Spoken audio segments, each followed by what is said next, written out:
खुलुमबाय आं दतमा समस्थिनि जोङो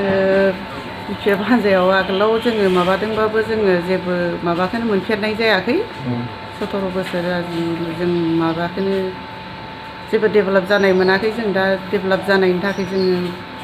मोजांखौ नागिरनानै जोङो एसे सोलायनायनि फैदों जेनेबा एसे हारिया जाखो जेनेबा मोजाङै मोजां डेभेलप जानांगौ मोजां लामायाव फैनांगौ होननानै जोङो बेफोरबायदि सानदों दा जाजानो लुबैदोंमोन जोङो बेनि थाखायनो जों फैनाय जादों जोंनो सोलायनाय नांगौ जों गोदान सोलायनायनि थाखायनो जोङो दा इउपिपिएलआव जों जइन जादों जोङो दा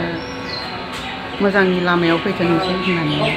जों 12 जन ज' जानानै फैदों जोङो गोदान सोलायनाय नांगौ गोदान सरकार नांगौ बिनि थाखाय जोङो इउपिपिएलआव जों हाबफैनाय जादों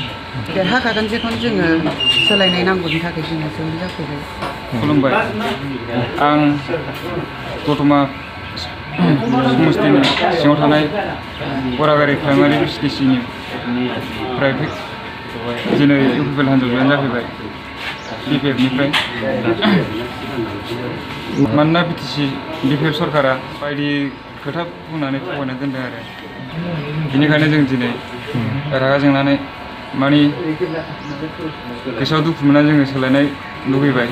आरो इउपिपिएल सरकाराव जइन जाफैबाय आरो प्रमद बर' सारा जेरैबायदि मावनो दायथ' लादों आरो मिथिनायावथ' जेरैबायदि लेक्सार होदों बेखौ खोनानानै दिनै प्रमद बर' सारखौ जों देरहासार खालामहैगोन आरो बिटिआरनि सिट बानायथारगोन जों प्रमद बर' सारा देरहाखांनायनि उनाव जों लाइमोन सेंग्रा सिख्लाफोरनि थाखाय माबा मोनसे सुबिदा मोनगोनखौ जों आसा खालायो आरो मानो होनबा थांनाय 17 बोसोरसिमा जोङो जेबो सरकारनि साख्रि बाख्रि नागिरब्लाबो जेबो चान्स मोननाय जायाखै